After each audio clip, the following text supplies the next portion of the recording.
in the dark I know that I caught your eye. Are we on the same vibe? I wonder what's on your mind. Okay, from here on out, I could say that every song here is pretty much a 10 out of 10. What can I say? This year's music has been that great. And this first one, well, I called it in beginning of the year.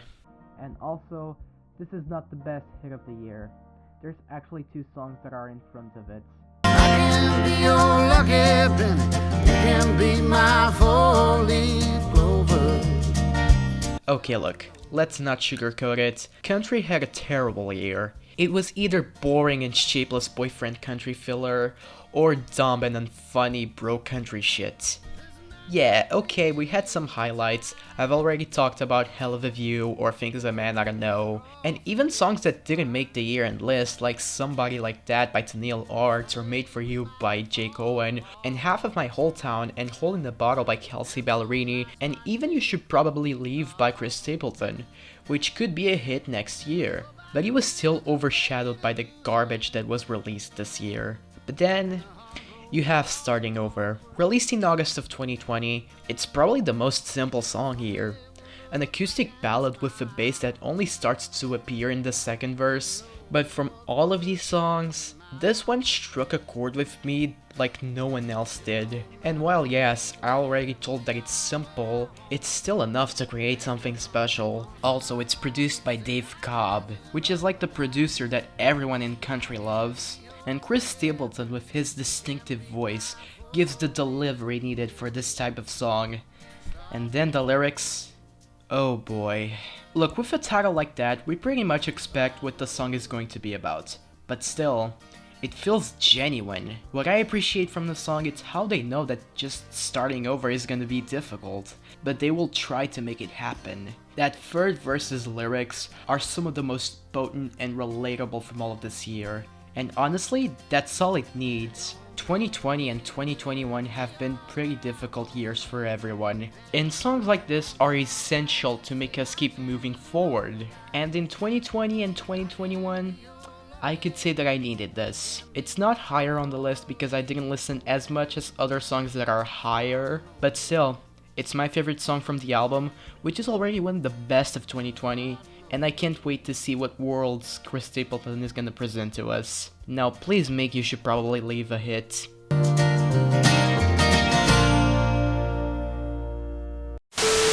make good and I wanna be a bull. If you start, well I wanna be a fool. Underneath the neon lights, baby, electricity tonight, baby.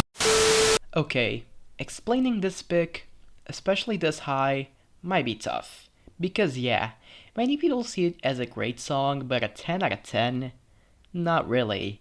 But I mean, sometimes you can't just explain it. Sometimes the emotions are just that strong that it just works because of that. And this is an example of it. Balloons are deflating. Guess they look lifeless like me. Giveon is an artist that I'm excited to see what he's going to do next. I've listened to his compilation album, which included his first 2 EPs plus 1 song, and it's pretty great. And it shows that he has a ton of potential.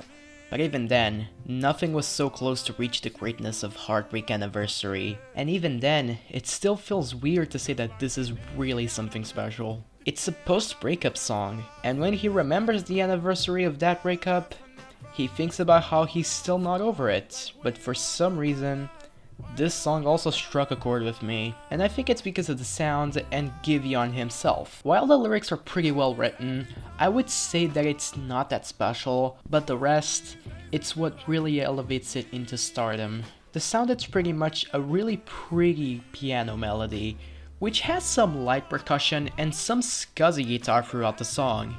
Yeah, it's not a lot, but it gives this empty and melancholic atmosphere that it's just perfect for this type of breakup song. And then you have Giveon, and jeez. Now look, I've seen some people saying that they don't like his voice, and it's understandable. It's not an easy delivery to get through, but he won me over instantly. His voice gives the perfect feeling of sadness and melancholy. His delivery is so powerful that you genuinely just want to give him a hug. And alongside with some of the melodies that sound angelic, like this part. Don't wanna let you out my head.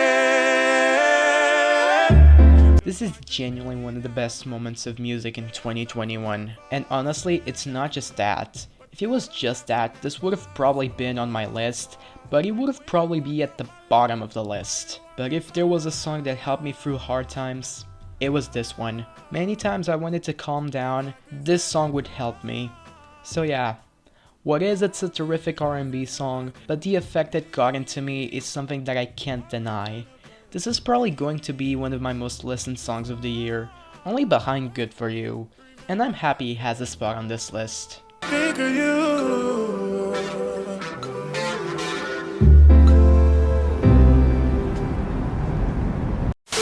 I know love it is such a funny thing, a mystery, oh, gotta get to know you more. Now let me say this, my top 3 was tough. I really struggled to think what was going to be my number 1. So honestly, you could say that my top 3 is pretty much a tie, because this top 3 is filled with masterpieces. And the first one, I'm gonna see some people shocked that this is not going to be my number 1, but hey, I already told y'all. But I'll just say that this isn't even my best hit of 2021. Yes, this year has been that good. When I'm away from you, I'm happier than ever. When I listened to Happier Than Ever for the first time, the album, I absolutely got floored. It was not just an improvement in every single form, it led into a goddamn amazing album that has a strong narrative and with great performances from Billie Eilish that shows that she's just a terrific singer. I genuinely think that this is top 3 best albums of the year, alongside with Bullseye by Charlie Adams and There's a Place for You Here by Left at London. And I'll be frank, at first I didn't think the title track was one of the highlights of the album. Yeah, I liked it a lot, but I thought it was overshadowed by some other songs in the album. I just thought that it was a bit too overcompressed. But the more I listened to it, the more I thought, nah, this is genuinely an impressive song and one of her best in her career. So you know what? Let's go back and see how's the song itself. At first you have this cute, nice ballad, where Billie Eilish sounds as delicate as she can, where she talks to this ex how she feels happier when she's just distant from him. But then You call me again, drunk in your Benz. something shifts, and the acoustic guitar starts getting quicker until it shifts into an electric guitar, where Billy starts talking about a situation where his ex decided to call her when he was wasted.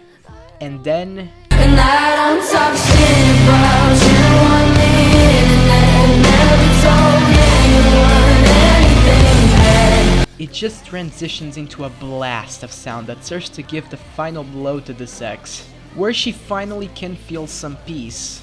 And the compression that I thought it was a problem actually turned into a benefit that gives this song even more power to make this blow even more potent. And even Billy cancelled this kiss off absolutely well. Now, okay, this is nothing new. We could compare this to I Know the End by Phoebe Bridgers, which honestly is a better song, mostly because the stakes feel even higher and it feels even more emotional, especially because of that outro. But when you are comparing a song to fucking I Know the End by Phoebe Bridgers, one of the best songs of the year from one of the best albums of the year, you know you're doing something right. Look, I don't need to tell you how much this song rules.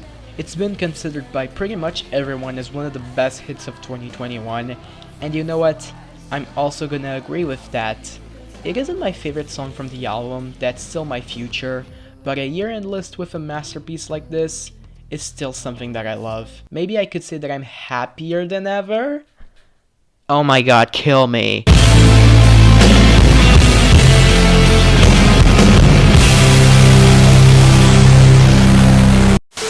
Got my attention, so what's your intention? You tell me baby, what's the deal?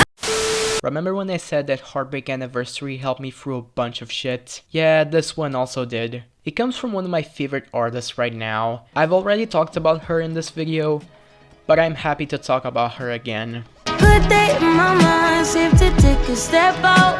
Get some air now, let your edge out.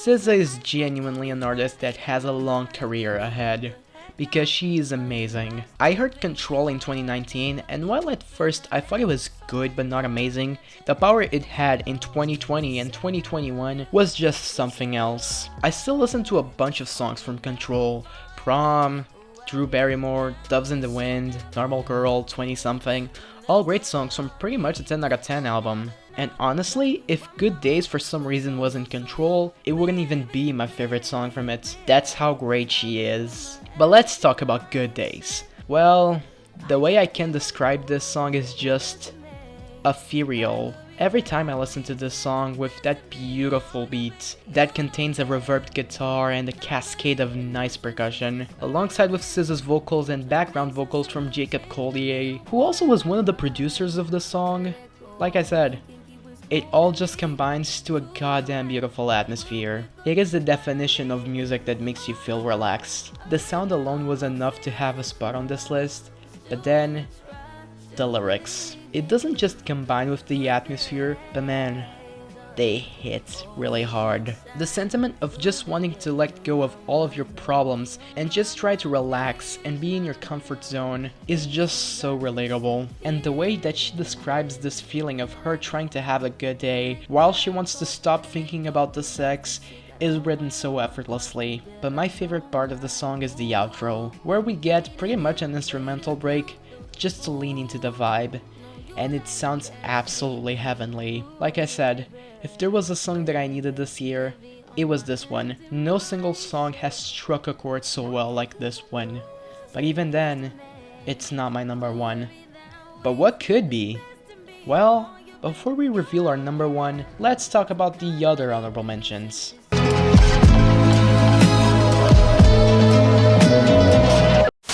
Tombstone ain't burying me. By the river they will carry me. This one would probably struck a chord stronger with me if the sound was a bit better. I mean, the sound itself it's pretty good, but it could be a bit better.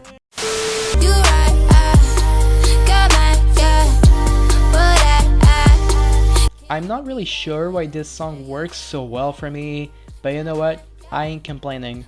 You know that my train could take you home. Anywhere else is hollow. This one is just so cute. I'll admit that this song feels more like a winter or fall song, but I still think it's great.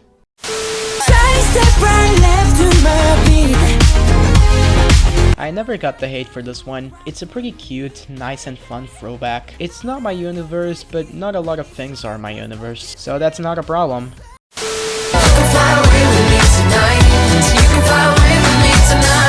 Not sure which version I should use. The two versions are great though, and also... Now, I'm not gonna say that all was lost because she literally chose the god himself. It's still a really good song and I accept the baby as the Lord and Savior of all Earth. Well, that aged like milk.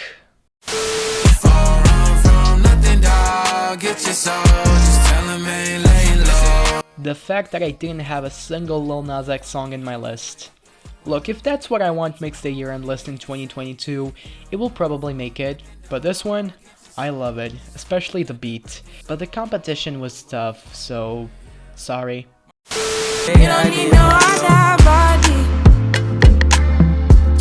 This is the best type of vibe music. I love every second of it. I wanna trust me, the way that you trust me. This one's pretty sweet. I especially love the sentiment of this one, where Ariana wants to love herself like her lover does. It was also one of my favorite songs from Positions, only behind my hair. I hope she releases that one as a single. Take my breath. Keep doing that Donna Summer style, Abel. You're good at it. Strawberry ice cream in Malibu. Don't act like we didn't do that shit too. Holy shit, this one was so close. The sound of this one, oh my god, it's just perfect. If the competition wasn't that tough, this would have a shot on this list. But you know, now that we are speaking of Olivia Rodrigo,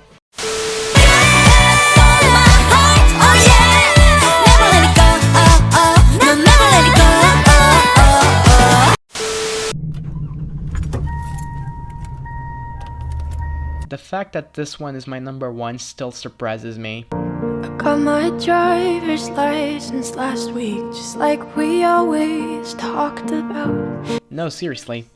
The fact that this is my number one is kinda weird. I remember listening to this one in January, seeing the amount of streams it was getting, the records it was breaking. It was impressive, especially for a debut single. Now, it's not like it was out of nowhere. She came from Disney, so she already had a fan base, but still, it feels weird for this to be my number one. I mean, I said in my spring ranking, which got taken down because of copyright, that it's just a piano ballad about a teenage breakup.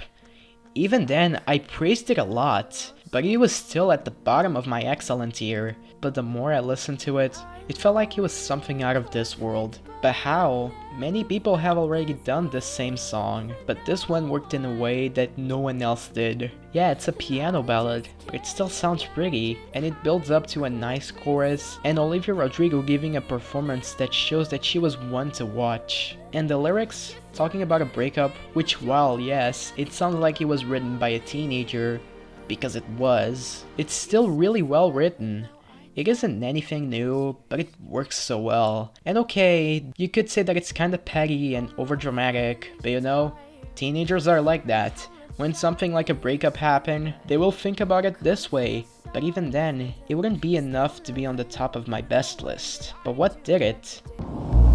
Red lights, stop signs, I still see your face. The bridge. Yes, it comes out of nowhere, but the strings and the absolutely bombastic percussion create this melancholy that it's just heartbreaking. And the lyrics, describing the fact that she can get the ex out of her head, and the way described, it's just so good. And then, it's closed with a big crescendo. But I still fucking love you, babe. It's the big punch in the stomach, the point where she has to admit that she's still in love with him. Yeah, it's simple, but its simplicity, it's what makes it special. And then the last chorus, it's just a perfect way to end the song. If there was a song I could define as the sound of 2021, it was Driver's License by Olivia Rodrigo.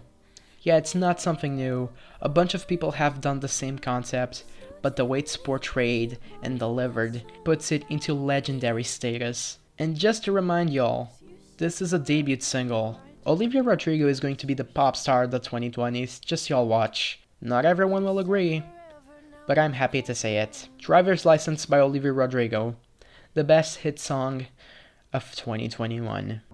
Yeah, you said forever, now I drive alone past your street.